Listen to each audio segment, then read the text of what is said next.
जय गुरुदेव। जय जय गुरुदेव। जय गुरुदेव नाम किसका? प्रभु का। जय गुरुदेव नाम किसका? प्रभु का। परम पूज्य गुरु महाराज के चरणों में बारंबार नमन करता हूँ और आप सबके 7 चक्रों में से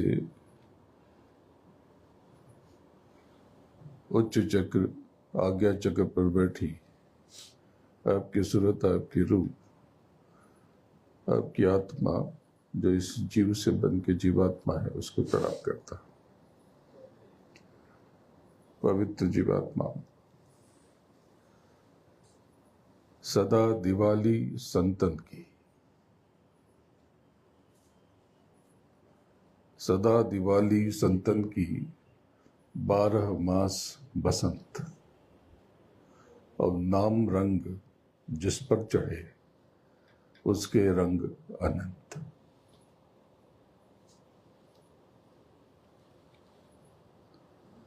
ये जो महापर्व,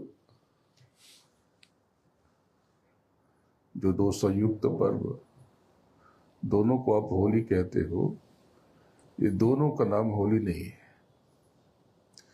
जो आपने कल मनाया और आज अभी आपने देखा कि मैं कुछ देख रहा था, मैं पंचांग देख रहा था कि पूर्णिमा कब तक, तो पूर्णिमा का मान तो आज भी,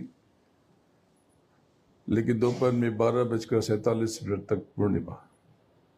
वो पूर्णिमा के पश्चात जो पड़वा है प्रतिपदा, उस पर्व को कहते हैं धूली बंधन।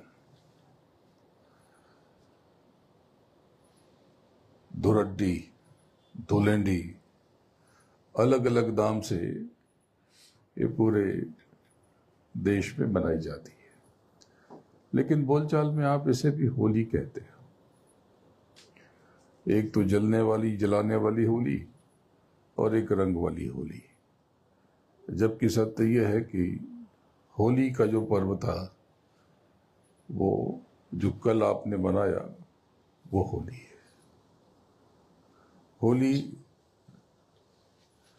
ये मुख्य रूप से बड़ा आध्यात्मिक पर्व है। ये सब कुछ बदल देने वाला पर्व है। नाम की कमाई के लिए भी ये महापर्व बड़ा अनोखा है और भौतिक जगत को पाने के लिए, ये बिगड़ी बनाने के लिए भी ये पर्व बहुत उत्तम है। याद से नहीं, अनंतों काल से ये पर्व मनाया जाता है। ईसा से पहले इस पर्व को होलिका कहते थे, जिसको होलिका के नाम से आप कहानी किस्सा सुनते सुनाते हो। पहले इसे होलिका कहते थे। इस दिन पूर्ण चंद्र, जिसको तब राका कहा जाता था, आज आप पूनम कहते हो और उसके देवता को चंद्रमा कहते हो, चंद्र कहते हो, चंद्रदेव कहते हो। लेकिन तब चंद्रदेव को, पूर्ण चंद्र को राका कहा जाता था और राका की पूजा होती थी। राका यानी चंद्र, ये आपके भीतर जो मानस है, आपका मानसिक स्थिति, उसको नियंत्रित करते, क्योंकि ये जल को, इनकी डोर वरुण और उनकी डोर जल तत्व में है और इस देह में 75% जल है। इसलिए आपने देखा होगा कि पूर्णिमा के दिन बहुत से लोग भावुक हो जाते हैं, भावुक हो जाते हैं। और पूर्णिमा जो 12 पूर्णिमा पूरे साल की स्वयं एक पर्व है।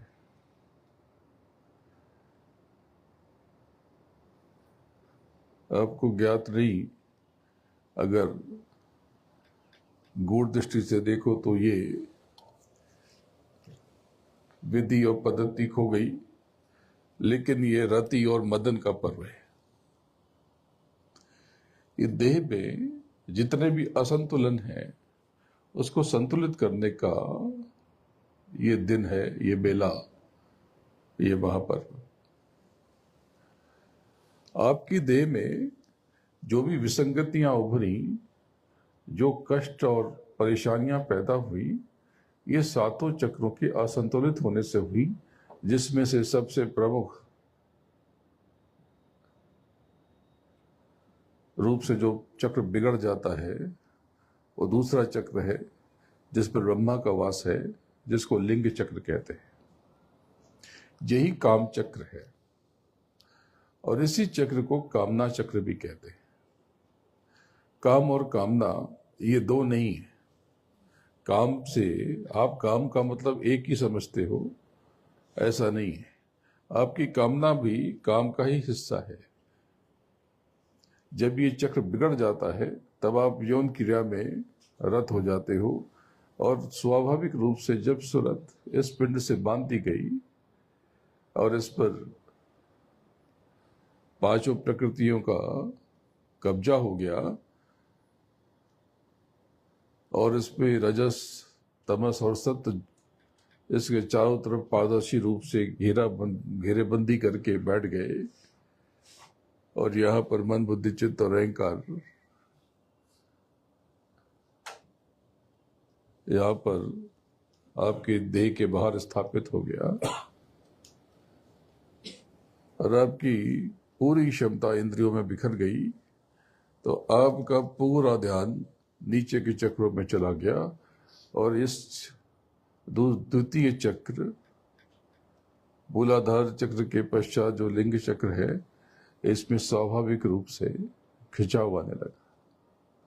जैसे ही बच्चा, ये जीव जब बड़ा होता है 8, 10, 12 बरस का, तो स्वाभाविक रूप से, प्राकृतिक रूप से ये चक्र सक्रिय होने लगता है और सक्रिय होने की जगह ये चक्र विकृत हो जाता है। अगर सही शिक्षा ना मिले तो पूरी संभावना है कि ये चक्र विकृत हो जाएगा और पूरे जीवन व्यक्ति कुछ भी दिखावा करे, इस विकृत चक्र के साथ ही जीता है। इसीलिए उसकी गति नहीं हो पाती, इसीलिए ये आज्ञा चक्र सक्रिय नहीं हो पाता, क्योंकि वो सुनता सत्संग में आज्ञा चक्र है, लेकिन जैसे ही अवसर मिलता है वो इस द्वितीय चक्र की तरफ खिंच जाता है। और जब आप आज्ञा चक्र की तरफ गुरु की दया, कृपा, मेहर से जब ऊपर चढ़ने लगते हो तो सबसे ज्यादा खिंचाव और घर्षण द्वितीय चक्र पर होता है। इसलिए जब लोग नाम की कमाई करते हैं तो कुछ कुछ जीवों के भीतर कामेच्छा ज्यादा हो जाती है। तब संतों महात्माओं ने इस पद्धति को प्रकट किया, इस पर्व को मनाना शुरू किया, जिसको होली कहते हैं। ये जो होली के दिन जो दहन करते हो, ये अग्नि, ये कई पर्वों में श्रेष्ठ है। इसके आसपास कुछ देर बैठने से शरीर के तापमान में जो परिवर्तन होता है, उससे कई सारी चीजें ठीक हो जाती हैं। इसकी जो परिक्रमा करते हैं, ये देह के चक्रों को भी ठीक करता है और बहुत सारी विसंगतियों को भी, उसकी भी मरम्मत करता है। पर ये सब बातें तो आपको पता नहीं और आप भूल गए। तो ये बोलता रति और मदन, मदन कामदेव को कहते हैं। कामदेव मदन का अर्थ केवल काम वासना की तरफ नहीं है। केवल उस दृष्टि से देखना ये गलत है, नाइंसाफी है। आपकी देह में जो इम्यूनिटी है, इम्यूनिटी यानी प्रतिरोधक क्षमता, वो सब मदन के पास है। जब आपकी देह में मदन विकृत हो जाता है तब आप बीमार पड़ना शुरू हो जाते हैं। जो कहते हैं कि इम्यूनिटी कमजोर हो गई, शरीर की प्रतिरोधक क्षमता कमजोर हो गई, ये देह में कमजोर मदन के कारण है। तो ये बड़ी वैज्ञानिक विधियां थी, लेकिन आप सब भूल गए। ये रति का मतलब केवल कामदेव की अर्धांगिनी नहीं है, रति ही अग्नि है, जो देह की अग्नि रति। आपने देखा होगा जब यज्ञ होता है, अग्नि मंथन करते हैं, तो अग्नि मंथन में एक लकड़ी लंबी सी, उस पर रस्सी बांध करके और एक लकड़ी का टुकड़ा लेते हैं और उसमें छिद्र करते हैं। उस समय मूल रूप से केवल रति का आवाहन किया जाता है। अगर रति ना हो तो अग्नि पैदा नहीं होगी, अग्नि प्रकट नहीं होगी। वो जो पाठ है वो रति है। अगर सही तरीके से जिसको विधि का ज्ञान न हो, इस तकनीक का भान न हो, तो वो कर्मकांड भी नहीं कर सकता। कर्मकांड एक वैज्ञानिक क्रिया प्रक्रिया है, ये मामूली चीज नहीं है। लेकिन कर्मकांड भी आप भूल गए और बेमतलब की चीजों में उलझ गए। आप कहते तो हो कि हम इस धर्म के हैं, उस धर्म के हैं। कर्मकांड मूल रूप से हिंदुओं की पद्धति है। आप कहते तो हो कि हम हिंदू हैं, लेकिन आपको कुछ नहीं पता। आध्यात्म की बात छोड़ दो, संत मत की बात छोड़ दो, शब्द योग की बात छोड़ दो। आपको तो कोई ना योग पता है, न कोई विधि विधान पता है, न अपने धर्म की बारीकी पता है। होली की ये सब बातें आपको नहीं पता थी। ये जो सुबह कोलाहल करते हो धूलिवंदन के दिन, धुलड्डी के दिन, धुलंडी के दिन, ये नकारात्मक ऊर्जा का दमन शमन करती है। कर्मकांड में जो यज्ञ की विधि है, ये होलिका से प्रकट हुई थी। इसके पहले यज्ञ हवन नहीं होते थे। महापुरुषों ने होली की ये जो पूर्णिमा है, यानी कल, इस दिन यज्ञ की विधि प्रकट की। तो जो आप होलिका दहन करते हो, दरअसल वो एक प्रकार का यज्ञ है। लेकिन वो आप 10 मिनट में खाली आप औपचारिकता करके आप निकल जाते हो। बस उसमें जो भी कुछ डाला, और अब तो डालते भी नहीं, दूर से देखते हो, निहारते हो, बस ऐसे हाथ जोड़ते हो, सर झुकाते हो और आगे बढ़ जाते हो। उसमें पूर्णिमा के दिन रसीले फल को अर्पित करने का विधान है। हरे चने, नारियल, ये अर्पित करने से जो धुआं उठता है, वो आपके आंतरिक चक्रों को नियंत्रित करता है। इसलिए रसीले फल डाल करके उसके चारों तरफ परिक्रमा की जाती है। पानी वाली चीजें, इससे देह का जल तत्व व्यवस्थित हो जाता है। जो ऋतु फल हो, पहले तो हरे चने लेकर के उसके चारों तरफ घूमते थे और उसी में सेकते थे और उसी अग्नि में उसको भून करके खाया जाता था। इससे शरीर की प्रतिरोधक क्षमता वो भी बढ़ती थी और जो काम चक्र की विकृति है वो भी नष्ट होती थी। पर ये सब बात तो आपको पता ही नहीं, ये सब बातें तो आप भूल गए। और उसके पश्चात नाम की कमाई में जो ब्रह्मांडी ध्वनियां हैं, जिनको नाम कहते हो, शब्द कहते हो, उसका जो रंग पैदा होता है आपके भीतर से, और तीजे तिल तक ऐसे ऐसे रंग पैदा होते हैं, ये असली रंग है। होली यानी मैं अपने सदगुरु की होली। इस दिन अपने गुरु से, सदगुरु से, उस प्रभु से, उस अकाल पुरुष से अंतर में प्रेम, यही सच्ची होली। अपने रोम रोम पे अपने गुरु का स्पंदन महसूस करना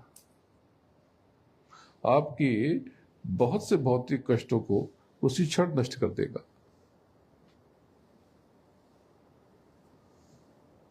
उसी क्षण।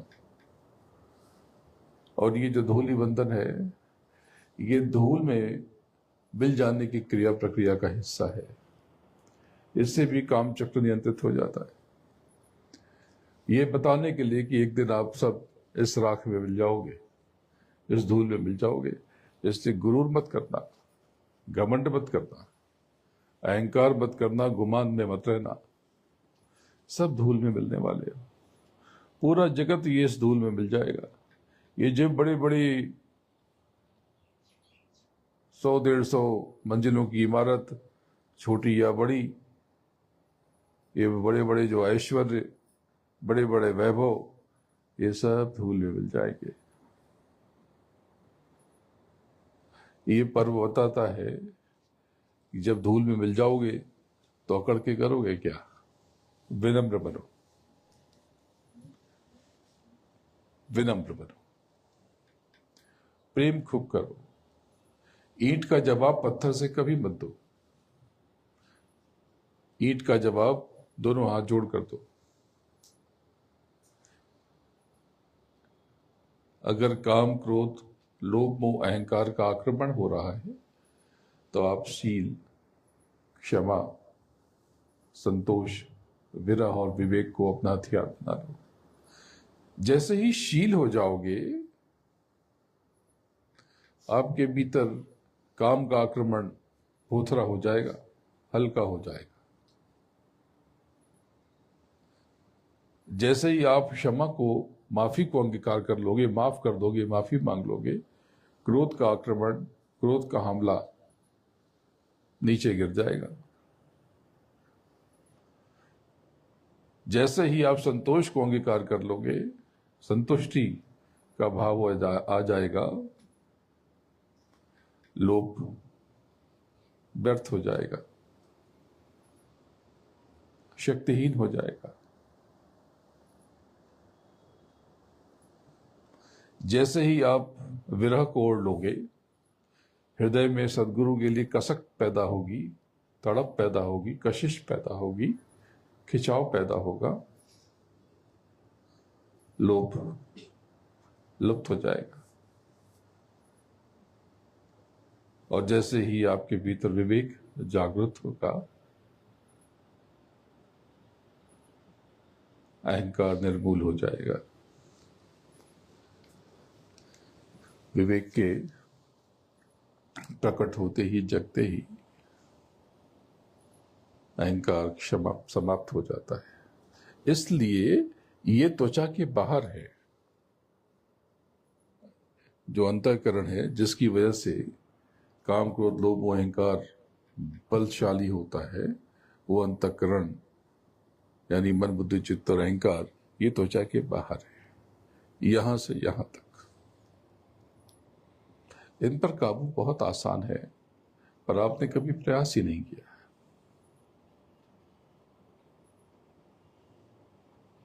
कोशिश ही नहीं की। थोड़ी कोशिश कर लो तो बात बन जाए, चीजें बदल जाए। बोलो जय गुरुदेव। जब आप नीचे उतारे गए,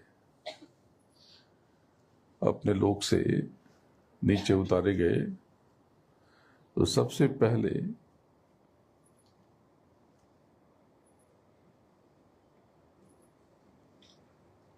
सचखंड के नाके पर जो महामंडल आपको दृष्टिगोचर हुआ, वो भंवर गुफा है। सत्यलोक के बाद, अकाल तख्त के बाद, ये भंवर गुफा सबसे खूबसूरत लोक है, सबसे आकर्षक महामंडल है। इसमें बहुत सारे मंडल और बहुत सारी रचनाएं। इसकी महिमा क्या बताऊं, इसके बारे में क्या कहूं। इसमें बहुत गति है, ऐसी गति जिसके बारे में गति कहने से काम नहीं चलेगा। गति भी जिसके आगे जाकर के धूल बन जाए, ये वो स्थान है। इसमें बहुत विस्तार है।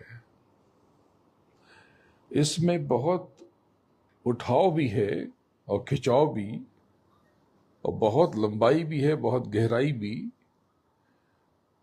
और बहुत सारे वर्तुल हैं, बहुत सारे वर्तुल। ये भंवर गुफा को केवल कोई गुफा उफा मत समझना, इसका नाम भंवर गुफा है क्योंकि खुद में ये भंवर है। महाकाल पुरुष के इस लोक को पार करना असंभव है। बिना सदगुरु की दया मेहर के आप उसे पार नहीं कर सकते। इस लोक की महिमा और इसके धनी की क्या महत्ता बताई जाए। इसके धनी को महाकाल कहते हैं। सुअहंकार ये सबसे खूबसूरत धनी है और सबसे शक्तिशाली और सबसे विशाल। इनकी सूरत शक्ल बहुत ज्यादा अपने स्वामी से मिलती है। इनमें भी बहुत प्रकाश है।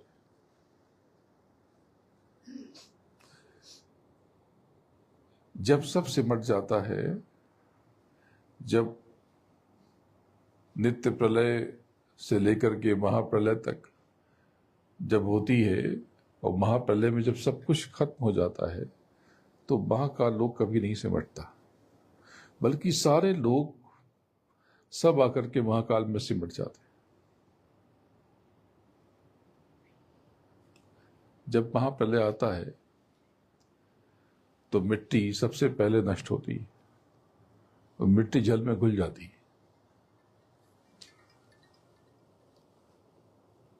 देखते देखते ही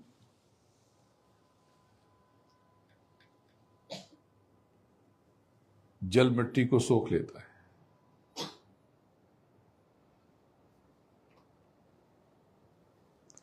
और उसके बाद जल को अग्नि सोख लेती है और पूरी अग्नि को वायु हजम कर जाता है और वायु आकाश में विलीन हो जाती है और सब ऊपर की तरफ खिंचते हैं और जगदम्बा सबको लपेट करके सब कुछ सहस्दल में मिल जाता है और एक क्षण में सहस्दल, कवल, त्रिकुटी, 10वां द्वार, त्रिकुटी के साथ माया का लोक और 10वां द्वार और ऊपर के 12 महामंडल सब सिमट जाते हैं भंवर गुफा में। तो भंवर गुफा के जो स्वामी हैं, जिनको सुअहंकार कहते हैं, जो महाकाल पुरुष हैं, ये बड़े आकर्षक हैं। इनमें बहुत गति, इनका जो लोक है, ये लोक अभी जिस क्षण है, अभी क्षण भी नहीं कहा, अगले ही पल ये पूरे जमीन आसमान को पार करके इससे खरबों खरब गुना आगे निकल जाएगा। और इनकी जो आवृत्ति है, जैसे झूला झूलते हैं, अर्धवर्तुल। इसलिए श्री कृष्ण के आगे एक झूला जोड़ दिया गया कि श्री कृष्ण झूला झूल रहे। तो श्री कृष्ण तो त्रिकुटी के स्वामी। ऐसा होता है कि जब धनी अवतार लेते हैं तो नाम हमेशा ऊपर के मालिकों का रखते हैं और रूप स्वरूप वैसा ही बनाते हैं,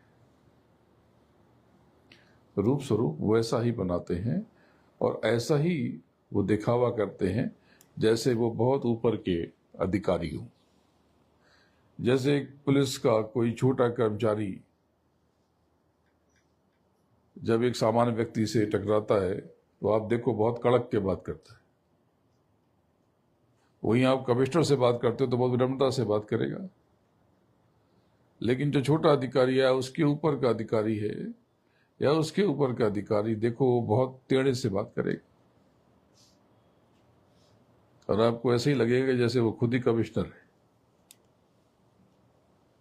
तो अमूमन ये स्वभाव है, ये जो प्रकृतियां हैं, ये पूरी रचना, ये मसाले, इनका ये मूल स्वभाव है कि जैसा जो है उससे ये अलग दिखना चाहते हैं। तो जब नीचे के देह में मसालों में बनते हैं तो ये भी इस मसालों की प्रकृति को अंगीकार कर लेते हैं। जैसे अगर अकाल पुरुष इस मानव तन में आएगा तो यहाँ के जो मसाले हैं उसके अनुरूप उसकी प्रकृति हो जाएगी, यानी उसकी देह भी जलेगी, गलेगी, फटेगी, उसे भी प्यास लगेगी, भले ही आपसे कम लगे लेकिन लगेगी। उसे ही ठंडा ठंडा लगेगा, गरम गरम लगेगा, भले ही आपसे कम लेकिन लगेगा। उसे भी खट्टा खट्टा लगेगा, मीठा मीठा लगेगा, तीखा तीखा लगेगा, आपसे कम लेकिन लगेगा। जो मसालों की तासीर है, प्रवृत्ति है, प्रकृति है, वो अपना रंग दिखाएगी, अपना काम करती है। इसलिए अवतारी शक्तियां भी रोती, विलाप करती। अगर राम के आंसू निकले, श्री कृष्ण भी बेचैन हुए, तो क्यों? क्योंकि ये जो तत्व हैं, ये जो मसाले हैं, ये जो ऊपर से उतारे गए, ये इनका स्वभाव है, इनका स्वभाव है। तो कभी किसी को देख करके इस भ्रमत पाल लेना, कह रही ये तो बहुत बड़े फला व्यक्ति, हम तो समझते हैं बहुत बड़ा साधक है, ये क्रोध कर रहा, वो क्षणिक क्रोध करेगा क्योंकि उसकी देह में अग्नि है। लेकिन निरंतर वो क्रोध में ही रहे तो फिर कुछ खामी है, कुछ गड़बड़ है। लेकिन अगर एक क्षण वो क्रोध करता है, दूसरे क्षण वो स्नेह से हाथ रख देता है, इसका मतलब ये कि उसके ऊपर बहुत ज्यादा असर नहीं है तत्वों का, क्योंकि उसकी भी देह में जल है, अग्नि है, पृथ्वी है, वायु है, आकाश है, तो उसे भी अच्छी चीजें अच्छी लगेंगी। इसलिए आपने देखा होगा कि संतों और महापुरुषों के पास जब कुछ लोग जाते हैं तो कुछ भौतिक चीजें लेके जाते हैं। तो इसका क्या काम है? काम तो कुछ नहीं है। तो क्या इन भौतिक चीजों से प्रसन्न हो जाते हैं? कोई लेना देना नहीं है। इससे केवल एक खाता खुलता है, इससे केवल एक खाता खुलता है। जैसे आपने यज्ञ पे आहुति दी तो आपने खाता खोला। लेकिन यह जरूर है कि तत्व, जो देह के तत्व है, उनको अच्छा या बुरा लगता है, उनको अच्छा या बुरा लगता है। तब से एक ये परिपाटी बन गई कि लोग जाते हैं तो कुछ अर्पित कर देते हैं भौतिक, क्योंकि खाता भौतिक खोलना है। तो क्या अर्पित करें? जो उनकी देह के तत्वों को आकर्षित करे। तो ये सारा खेल आप समझ लोगे तो आपके लिए ये जीवन बहुत सहज और सरल हो जाएगा। इतना सुंदर रूप स्वरूप महाकाल पुरुष का, इनकी क्या व्याख्या की जाए। सारे धनियों में ये सबसे श्रेष्ठ है। और इनके बाद वो 12 धनी जो इनके नीचे बैठे हुए, जिनको द्वादश ब्रह्म कहते हैं, 12 निर्गुण कहते हैं, 12 पुत्र कहते हैं, इनका परिचय गोपनीय है। लेकिन फिर भी मैंने आपको इशारे इशारे में बहुत कुछ बताने की कोशिश की, बहुत बार जताने की कोशिश की। जो माया कहते हो जिनको, वो शब्द स्पर्श रूप रस गंध के जगत की शक्ति है। तो ये जो यहां पर माया है, यहां पर माया है ही नहीं। माया का कोई प्रभाव यहां पर नहीं है। ये जो कुछ भी महसूस करते हो उस माया की छाया है, जो इतनी प्रबल और बलशाली है। तो माया क्या होगी? तो माया का लोक कैसा है? शब्द स्पर्श रूप रसगंध के जगत में माया का लोक एक मनोगत लोक है। मनोगत, इसको ठीक ठीक बताना मुश्किल है, लेकिन आप समझ लो कि यहां जो कुछ है वो है ही नहीं, लेकिन फिर भी बहुत खिंचाव है। यूं समझ लो जैसे कल्पना, जैसे कोई इंद्रजाल, जैसे कोई भ्रम, इल्यूजन। अच्छा, तो माया केवल ऐसे ही है? नहीं, बहुत असर है माया का। तो माया का लोक मन गढ़ंत है? नहीं, ये मन भी बहुत कमाल की, इसको मन को समझना हो तो आप मन को नहीं समझ सकते। जो वाकई बहुत प्रबुद्ध व्यक्ति होगा, जब भी मन की बात आएगी वो गंभीर हो जाएगा। ये सारा खेल इसी का है। आप मन की ताकत को देखो कि कई बार आप किसी झोपड़े में बैठ करके एक टूटी फूटी गिलास में या कुल्हड़ में, मिट्टी के बर्तन में, आपको कोई भी पेय या चाय आपको बहुत आकर्षक लगेगी और बड़ा आनंद आएगा। ऐसी जगह पे जहाँ पे कहीं कोई बहुत सुख सुविधा की व्यवस्था न हो, वहां पर भंडारे की मोटी मोटी रोटी भी कितना आनंद देती है। कहते हो आनंद आ गया, बहुत सुख मिला। यानी झोपड़े में बैठ करके भी कई बार आपको बहुत सुख मिलता है, और कई बार महल में भी आपको बेचैनी होती है। तो कहते हो कि मन ठीक नहीं है, या आज मन खुश हो गया, प्रसन्न हो गया। ये मन की डोर माया के हाथ में। माया का अर्थ है महामाया। यहां पर जो माया है, माया की छाया, वो अविद्या माया है। अविद्या माया, जगदम्बा। जगदम्बा उस महामाया की छाया है और कुछ भी नहीं। ये छाया का लोक जो है, अविद्या माया का जो लोक है, ये स्वयं में बहुत अद्भुत है, विलक्षण है। लेकिन महामाया एक ऐसा मनोगत लोक है जिसकी कोई सानी नहीं है। ये महामाया जो नाम की कमाई करते हैं, उन सुरतों को अपनी ओर ऐसी तेजी से खींचती है कि जीव उसी में मस्त हो जाता है। और जैसे नाम कम होने लगता है, तब ये महामाया का रूप स्वरूप, इनकी जो पकड़, ये काली पड़ जाती है, बहुत कमजोर और जर्जर हो जाती है। जैसे ही महामाया दुर्बल होती है, माया दुर्बल होती है, ब्रह्म सबल हो जाता है। बहुत बारीक बातें हैं, अब से पहले आपने सुनी नहीं, या कभी सुनी तो इतनी गहराई से कभी आपको बताया नहीं गया, क्योंकि ये सब आप तब तक ना समझ सकोगे जब तक आप अपनी देह को, अपने इंद्रियों को साध करके, अपने स्वयं पर नियंत्रण करके ऊपर की तरफ चढ़ोगे नहीं। जगत में किसी चीज से परेशान मत हो, आपको भयभीत होने की जरूरत ही नहीं है। आपको तो बस अभय मुद्रा में रहना है कि मेरा मालिक, मेरा सदगुरु मेरे साथ है, तो मुझे कुछ भी नहीं हो सकता। बस इस अभय मुद्रा में रहो। उसमें जीवन, मृत्यु, लाभ, हानि, अच्छा बुरा, इनकी कोई न हैसियत है, न औकात। आप समझ ही नहीं रहे। आप किस छतरी के नीचे हो, आपको अंदाजा ही नहीं है। तो आपके लिए भयभीत होने का मतलब भी नहीं है।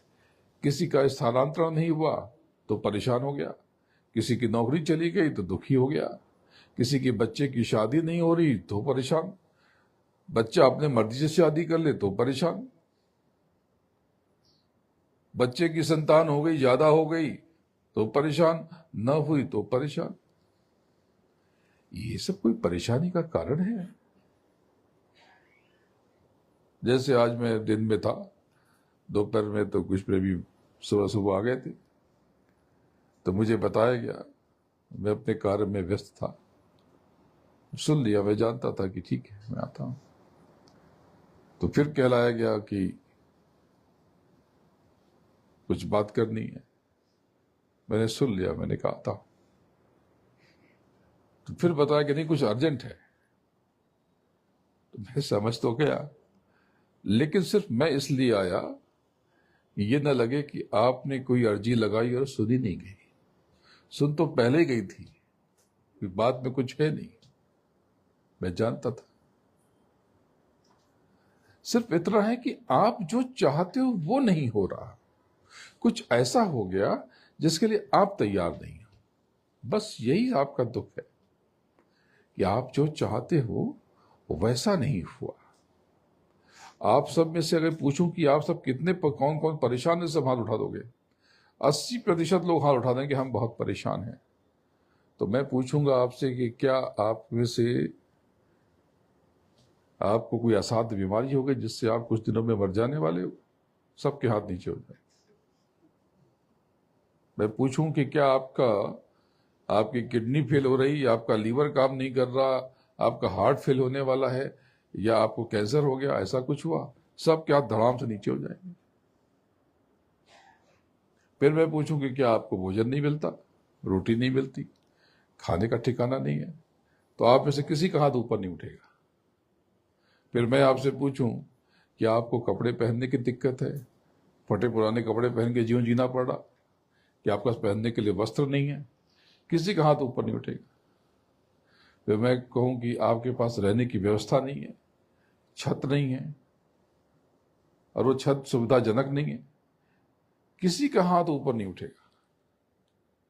तब आप स्वयं बताओ, आप परेशान क्यों हो? 4 दिन के लिए जगत में आए हो, दूसरों का देख के परेशान हो, और आप ये मनोगत लोक की प्रभाव के कारण परेशान हो, क्योंकि आपको ऐसा भ्रम होता है कि आप खुश नहीं हो। इसके लिए एक ही तरीका है कि आप अपने सदगुरु को सामने खड़ा करो और मन को समझाओ कि मन तू चुप रहे, मन तू भजो गुरु का नाम। और मन को ये बताओ कि सुन, तो मुझे मूर्ख मत बना, मैं जानता हूं कि मेरा मालिक मेरे साथ है, मेरा सदगुरु मेरे साथ है, तो मुझे कुछ भी नहीं हो सकता। आपके जीवन में परिवर्तन आना शुरू हो जाएगा। ये मनोगत लोक की जो मालकिन है महामाया, ये आपको प्रणाम कर देंगी। तो इस बारीकी को समझो। जब आपकी नाम की कमाई या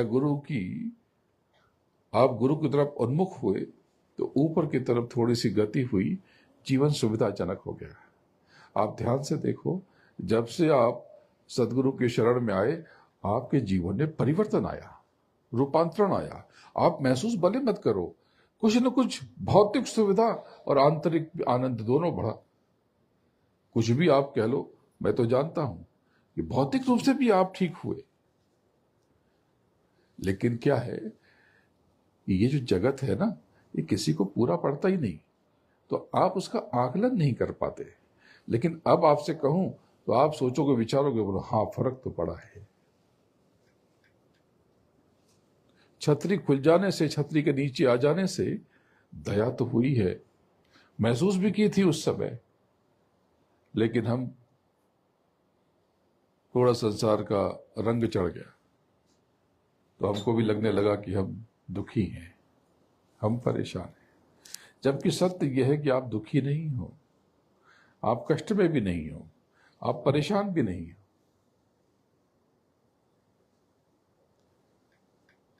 प्रेमियों, आपको पता नहीं है, वो मालिक हर क्षण आपके साथ है। वो सदगुरु कैसे कैसे आपको परेशानियों से निकालता है, आपको अंदाजा नहीं है। जिनको जिनको नाम का दान मिल चुका है, आपको पता नहीं है, उनकी सूरत, उनकी रूह और उनके हर चीजों की जिम्मेदारी सदगुरु की है। जब आप पैर उठाते हो और पैर आपके पैर के नीचे कांटा आ जाता है, तो गुरुमुखी सुरतों, गुरुमुखी जीवों के पैर के नीचे सदगुरु खुद अपना हाथ रख देता है। आप स्वयं विचार करो, जिसको आप गुरु कहते हो उसको क्या जरूरत है गली गली गांव गांव जाने की?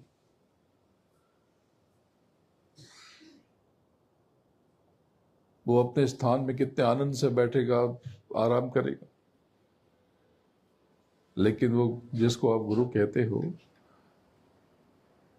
इस देह में, वो आपके लिए कितना कष्ट सहता है, कितना दुख सहता है। वो स्वयं स्वस्थ है, लेकिन आपके कर्मों को भोग भोग करके स्वयं को अस्वस्थ किए जा रहा है, कष्ट में रहता है। आपकी पीड़ा को अपनी देह पे हर करके वो बेचैन रहता है, लेकिन आपको आपके चेहरे पर मुस्कान आ जाए इसकी जुगत में लगा रहता है। जब सतयुग की अगवानी की बात होती है, आपके कष्टों को मिटाने की बात होती है, वो स्वयं आग के सामने घंटों बैठा रहता है। आप तो उठते बैठते रहते, आप भी श्रम करते हो, ऐसा नहीं है, लेकिन आप तो इधर उधर हंसी मजाक करते रहते हो, खाते पीते रहते हो या इधर उधर रहते हो, उस गर्मी से हट जाते हो, लेकिन वो आपको छोड़ के कहीं जाता नहीं है। कितनी परीक्षा लोगे उसकी? स्वयं विचार करो तो आपके होश फाख्ता हो जाएंगे और आंख में से गंगा और जमुना बहने लगेगी। आपसे वो कितना प्रेम करता है, आपका सदगुरु आपसे कितना बेपनाह इश्क करता है, आपको अंदाजा भी नहीं है, आप नहीं समझ सकते। उसकी इश्क की गहराई, उस प्रियतम के प्रेम की गहराई को समझना, ये कोई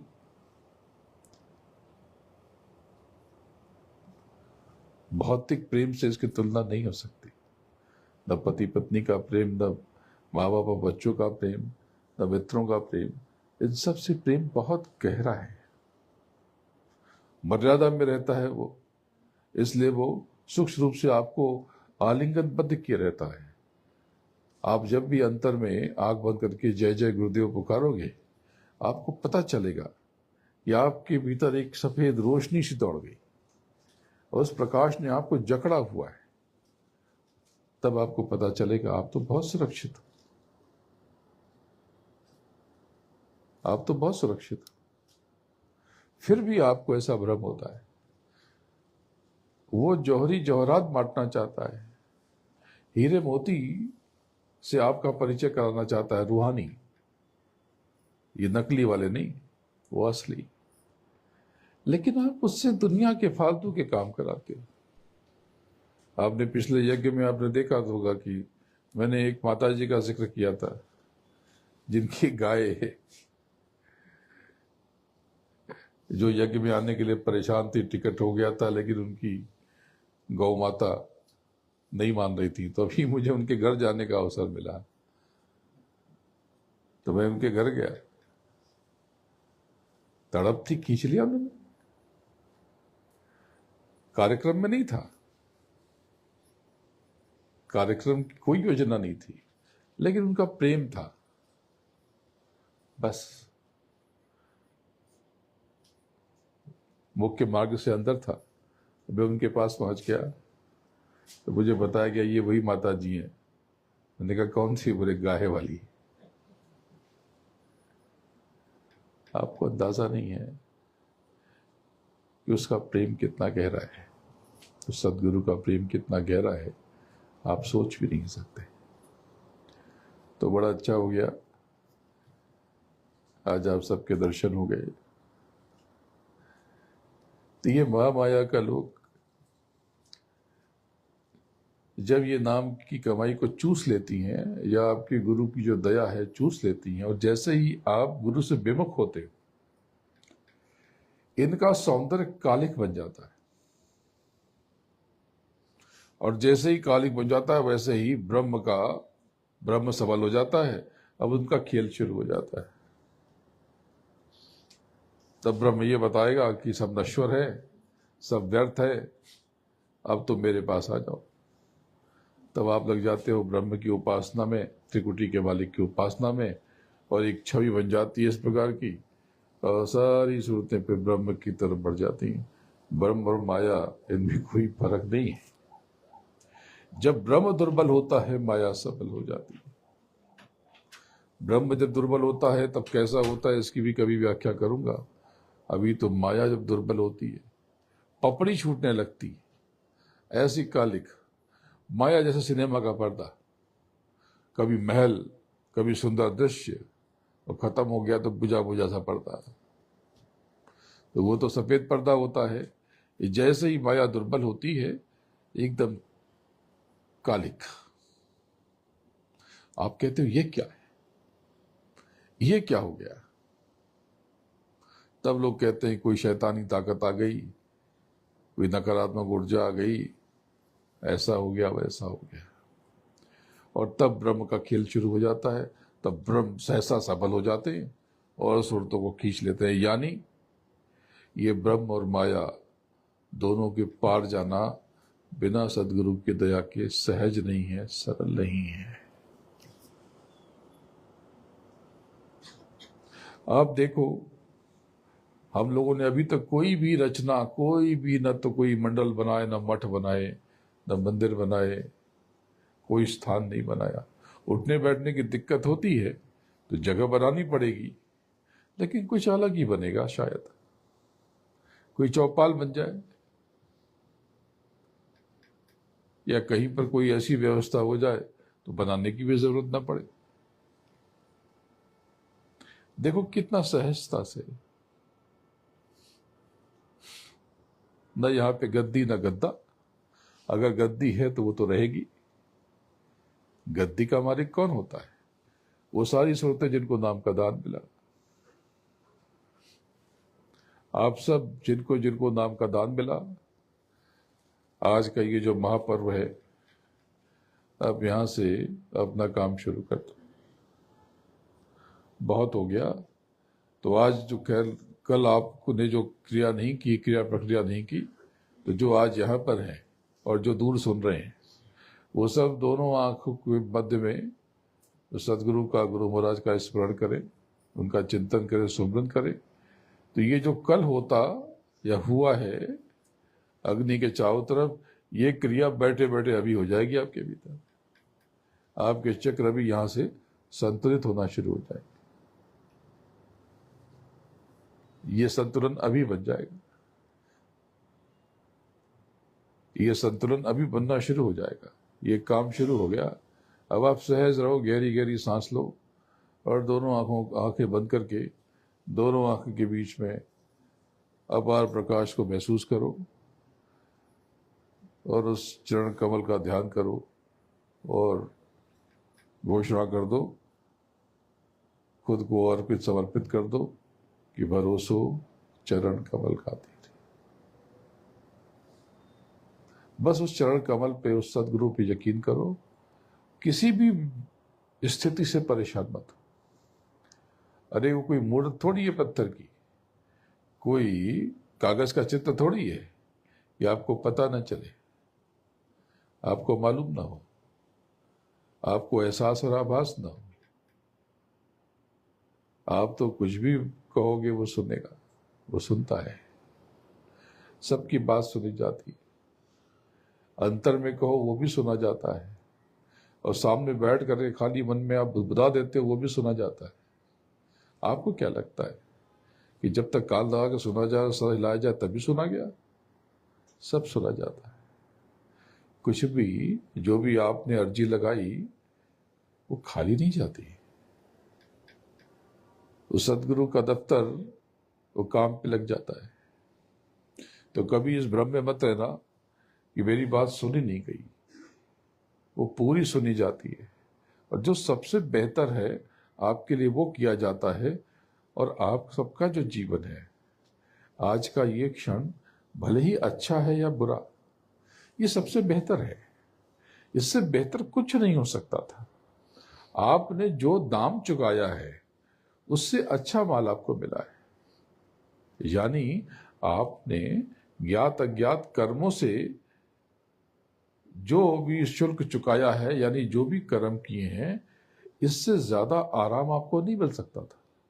ये जो कष्ट आपको हो रहा, अगर किसी को कष्ट हो रहा तो आप समझ लो कि इससे ज्यादा कष्ट होता तो क्या करते।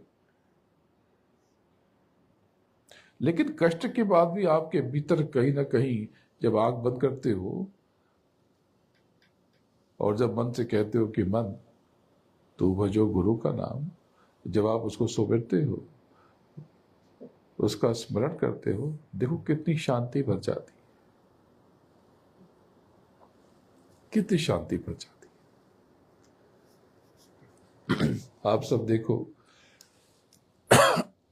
जिन्होंने नाम का दान लिया या नाम का दान नहीं लिया था पहले, केवल जुड़े थे उसके प्रेम में। आप सोचो कि आपने कोई कमाई नहीं की, फिर भी वो सदगुरु आपके ऊपर सुरक्षा कवच की तरह खड़ा रहा।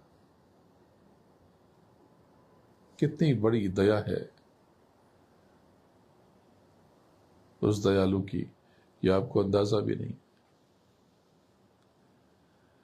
ये ब्रह्म और माया का खेल इतना बड़ा है, अभी इसके ऊपर आगे की बहुत सी बातें धीरे धीरे आपको पता चलेगी। ये ब्रह्म और माया का जगत जब आप ऊपर से नीचे उतारे गए और जैसे ही आपने 10वें द्वार के निरंकार धाम को पार किया तो आपके ऊपर एक चादर फेंक दी गई। ये शब्द स्पर्श रूप रसगंध की चादर थी, यानी एक देह। लेकिन आपके ऊपर कोई नियंत्रण नहीं था, कोई कंट्रोल नहीं था, तो आपको पता नहीं चला। कोई नियम भी नहीं था तब, तो आपने उसे स्वीकार कर लिया कि चलो ठीक है, कुछ पता तो चला, ये कुछ पहन गई, कुछ देह जैसा हो गया, एक लिबास आ गया, पर कोई नुकसान नहीं हुआ।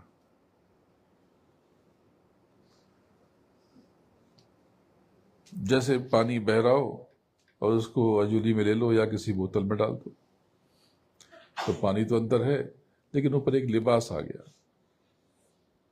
बस इतना ही फर्क हुआ। लेकिन उसके पश्चात उस कारण जगत से जब नीचे की तरफ बढ़े तो सूक्ष्म संसार आया, और सूक्ष्म जगत में शब्द स्पर्श रूप रसगंध के साथ थोड़ी और चीजें जुड़ गई, मन बुद्धि चित्त और अहंकार।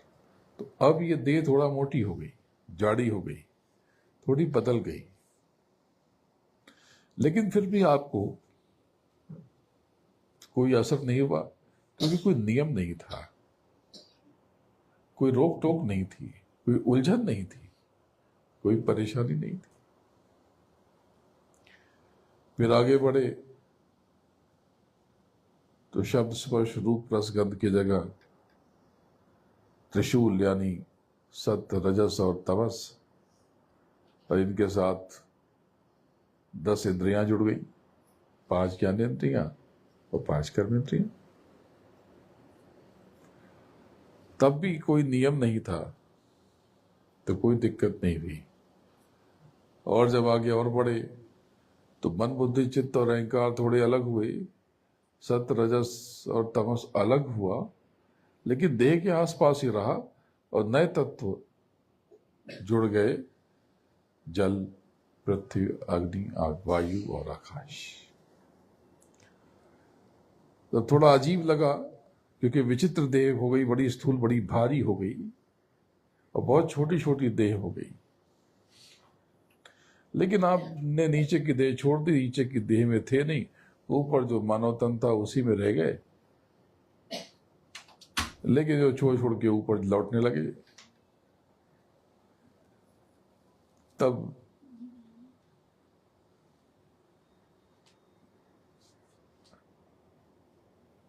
स्वतः स्फूर्त संकुचन हुआ सूक्ष्म जगत के स्वामी का,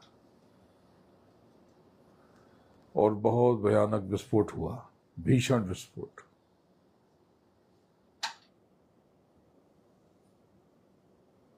जो कहते हैं कि ये सब कुछ महाविस्फोट से प्रकट हुआ, ये महाविस्फोट बहुत बार हुआ, जब अनामी पुरुष ने अपना विस्तार किया तब भी महाविस्फोट हुआ था, और उसके बाद जैसे जैसे महामंडल बनते गए सब शब्द किए महाविस्फोट से। और जब सत्य पिता ने अपना विस्तार किया, जब शब्दों का विस्तार हुआ, तब भी महाविस्फोट हुआ, और अनंतों बार महाविस्फोट होते गए। सबसे बड़ा विस्फोट तब हुआ जब महाकाल मंडल प्रकट हुआ, और उस महाकाल मंडल में जितने मंडल और लोग, तो उसमें अनंतों विस्फोट हुए, अनंतों विस्फोट। और वहां से लेकर के नीचे तक जाने कितने महाविस्फोट, और उसके बाद बहुत सारे विस्फोट। तो स्वतः स्फूर्त संकुचन, यानी उन्होंने सिकोड़ा और छोड़ा, और विस्फोट से हुंग प्रकट हुआ। और उस हुंग बीज के गोले में ये बिल्कुल रहस्यमय रूप से बहुत बड़ी शक्ति प्रकट हुई, जिनको सती कहते हैं। सती यानी जो सत्य की ओर अग्रसर करे। और एक बहुत बड़ी शक्ति प्रकट हुई जिनको शक्ति कहते हैं। जो सत्य रजस तमस पर प्रकट हुआ, मन बुद्धि चित्त और अहंकार उतरा, ये पांचों तत्व सब कुछ उसमें से प्रकट हुआ, पूरा विस्तार नीचे। और इसके बहुत समय के बाद जब सुरतें ऊपर जाने लगी, तब इन्होंने पुनः विस्फोट किया और आकाशवाणी हुई, और 1,00,000 श्लोकों से नियम बन गया। ये नियम था कर्मों का विधान, जिसको वेद कहते हो। 1,00,000 श्लोकों में से 80,000 80,000 श्लोक खो गए। केवल 20,448 श्लोक बचे हुए, जिनको आप वेद कहते। ये सब कुछ ज्ञान विज्ञान और कर्मों का विधान है, कर्मों का विधान है। जो पुराण है इसमें भी विज्ञान छुपा हुआ। उपनिषद भी वेदों से पैदा हुआ, लेकिन उपनिषद इसमें वापस लौटने की तरकीब ज्यादा, वापस अपने घर और अपने धाम जाने की जिज्ञासा ज्यादा है। ये प्रकट तो वेदों से हुआ, लेकिन बहुत सी चीजें इसमें वेद के विपरीत हैं, यानी जगत की ओर न जोड़ करके मालिक की तरफ लेके जाती। इनका नाम ही उपनिषद हो गया। उपनिषदित यानी स्वयं के समक्ष बैठना। वही अर्थ है जो उपासना का है, वही मायने है जो उपवास का है। उपवास, उपासना, उपनिषद, ये सब के अर्थ बड़े समानांतर हैं, बड़े एक प्रकार के हैं। तो बातें बड़ी गहरी और तो ये बातें बड़ी गहरी, बड़ी भारी हैं। कुल मिलाकर के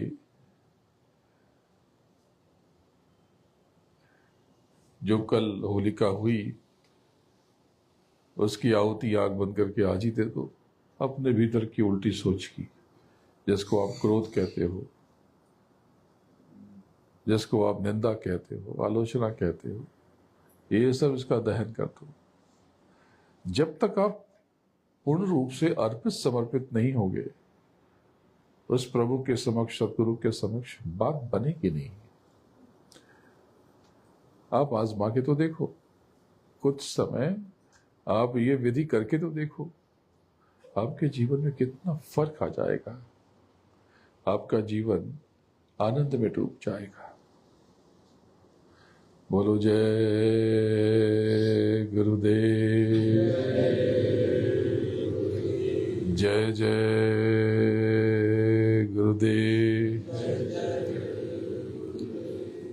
जय गुरुदेव नाम उस प्रभु का है, उस मालिक का है, जिसकी मौत से सारा विस्तार हुआ। और जय जय गुरुदेव, मालिक तेरे चरणों में मैं शीश नवाता हूं। इतना बड़ा शब्द कहो या कह दो जय जय गुरुदेव। जैसे आप कहते हो कि राम जी, यानी आपने उस राम को पुकारा और कहते हो जय राम जी, यानी राम जी तुम्हारी जय हो, यानी राम जी आपको प्रणाम है। जब आप कहते हो कृष्ण या श्री कृष्ण, तो इसका मतलब कि कृष्ण आप ब्रह्म को पुकार रहे हो।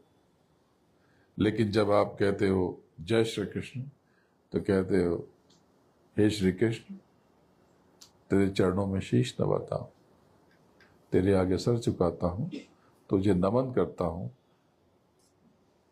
तेरा वंदन करता हूं, तुझे प्रणाम करता हूं। बहुत आसान। तो ये जो इतना लंबा कहते, तेरे चरणों में शीश नवाता हूं सदगुरु,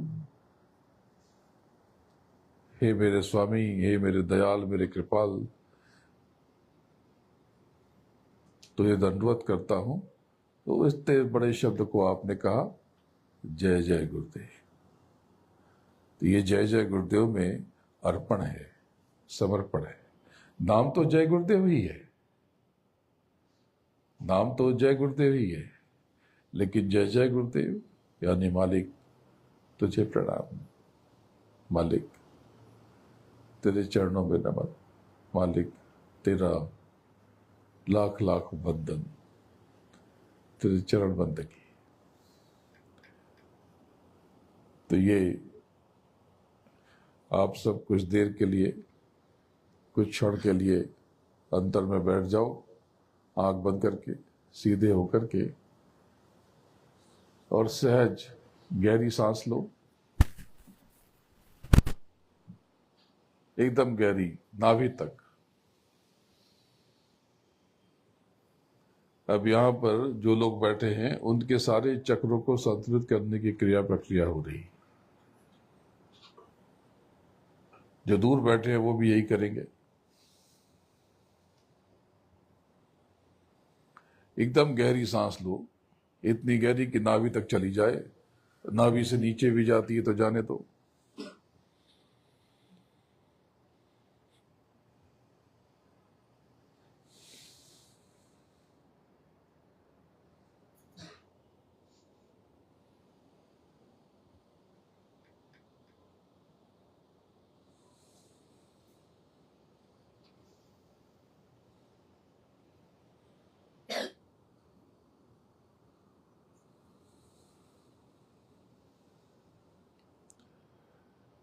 अब ये चक्र आपके व्यवस्थित हो रहे, इसका असर आपको बहुत जल्दी महसूस होगा। और बहुत से लोगों को कल ही मत पता चलेगा, कल से ही पता चलना शुरू हो जाएगा, क्योंकि उनके पेट में थोड़ी जो भारीपन है, बहुत से लोगों के भारीपन भी खत्म होने लगेंगे, कम हो जाएंगे। तो आज रात में आप कोशिश करके हल्का खाना खाना। आज रात में जो लोग दूर बैठे हैं वो भी सुन लें, हल्का भोजन करें, बहुत पतला तरल खाना हो तो ठीक है, नहीं तो कुछ भी खाएं, हल्का खाएं, नहीं तो फल सब्जी सलाद खा लें। तो उनको महसूस होगा, कल सुबह महसूस करेंगे कि यह तो बहुत से विकार हल्के हो रहे हैं। तो पता चलेगा कि होली का पर्व क्या है। अरे अभी तो आपने पर्व मनाया नहीं, वरना आपको पर्व मनाने का सलीका सिखाया, क्योंकि अभी तो आपने कुछ सीखने की कोशिश ही नहीं की, कुछ जानने की आपके भीतर चाहत है नहीं। केवल आप चाहते हो कि सत्यलोक पहुंच जाए, लेकिन अपने भीतर की राग पे, द्वेष पे, घृणा पे, निंदा पे, स्वयं की इंद्रियों की हरकतों पे कोई नियंत्रण करते नहीं हो। तो ये तो अभी शुरुआत हुई है, ये जरा सा केवल संतुलन अभी बना है, अभी तो बहुत बाकी है। इतने लंबे समय का असंतुलन एक झटके में तो ठीक नहीं होगा, लेकिन बहुत कुछ आज से बदलना शुरू हो जाएगा। देखो प्रेमियों, इस महीने के बीतते बीतते ही चंडी जाग जाएगी। ऐसे तो अंगड़ाई ले रही थी ये दो महीनों से, 3 महीनों से, तो आपसे कहा था कि वायु दुर्घटना होगी और ये होगा और वो होगा, पूरे विश्व में हलचल। तो देखो हलचल तो शुरू हो गई, हंगामा शुरू हो गया। बड़े बड़े देश जो है चूहे की तरह इधर उधर बिदक रहे और सबके होश उड़े हुए, सबकी अकड़ ढीली पड़ी हुई। और ये कुछ नहीं, आने वाले 2.5 और 5 सालों में आप देखोगे कि क्या होने वाला है। तो आप परेशान मत होना, चिंता मत करना, क्योंकि संसार में आग लगे या पत्थर पड़े, लेकिन आपके ऊपर सदगुरु का हाथ है, गुरु महाराज की छतरी है, तो आपको कुछ भी नहीं होगा। आप एकदम सुरक्षित हो। लेकिन इसका मतलब ये नहीं कि समस्याएं नहीं आएंगी। आपके जो कर्मों में भूल चूक होती है, उल्टा सीधा करते ही हो, तो ठीक है, कर्मानुसार कुछ न कुछ तो आएगा, तो भोगना पड़ेगा। लेकिन जब आप जय जय गुरुदेव कहोगे, यानी स्वयं को सदगुरु के आगे समर्पित कर दोगे, तो आपको उसे झेलने की, उसे भोगने की शक्ति मिल जाएगी। और ये सारी समस्याएं आपको छू करके धीरे से निकल जाएंगी और ये तलवार का सुई हो जाएगा। तो प्रेमियों, मैं अभी कल के पश्चात छोटे छोटे कार्यक्रम की तरफ निकल जाऊंगा। 2 प्रांतों का कार्यक्रम है, 3 प्रांत हो जाएंगे, बीच में हरियाणा भी आएगा और दिल्ली भी आएगा। तो दिल्ली में कार्यक्रम तो नहीं है, लेकिन फरीदाबाद के बल्लभगढ़ में, फरीदाबाद के नज़दीक बल्लभगढ़ में कार्यक्रम है। और उसके बाद राजस्थान, फिर बल्लभगढ़, और उसके बाद बिहार चला जाऊंगा। तो छोटा सा 4 दिवस का वहां पर कार्यक्रम करके 4-5 दिन, 5वें दिन यहाँ पहुंच जाऊंगा।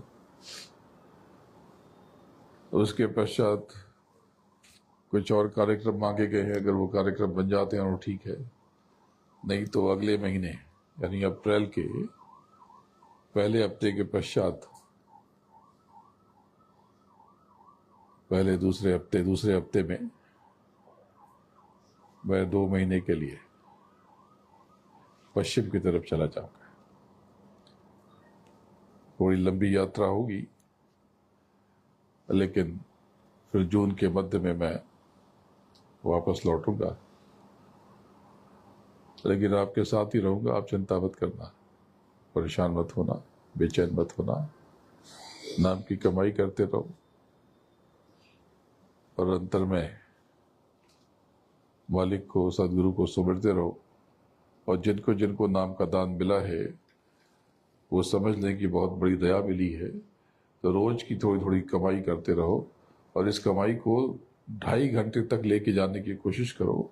आरंभ में जितना होता है उतना करो, थोड़ा करो, लेकिन धीरे धीरे इसको बढ़ाने की कोशिश करो।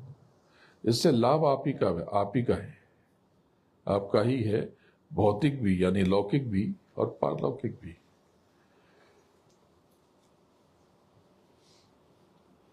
दोनों प्रकार के लाभ आपको होंगे।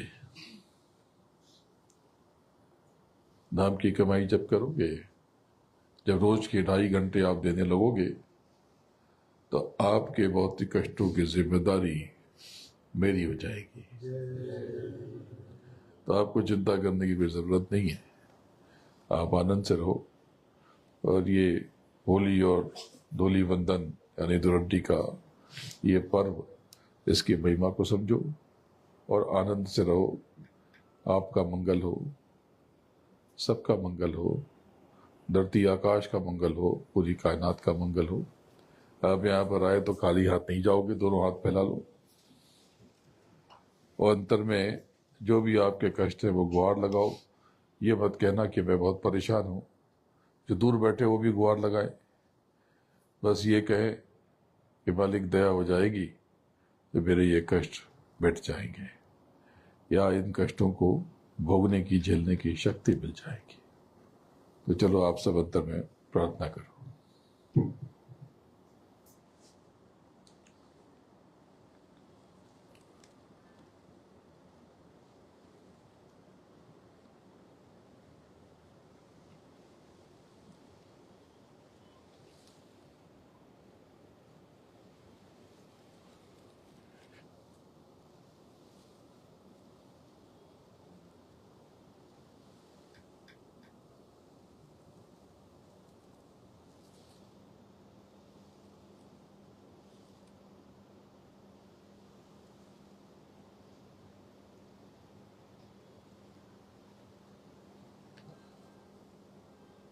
जय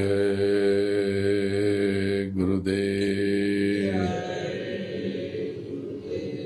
जय जय गुरुदेव। जय गुरुदेव नाम किसका, जय गुरुदेव नाम किसका। गुरु महाराज के चरणों में बारंबार नमन करता हूँ और आप सबको प्रणाम करता हूँ। जय गुरुदेव।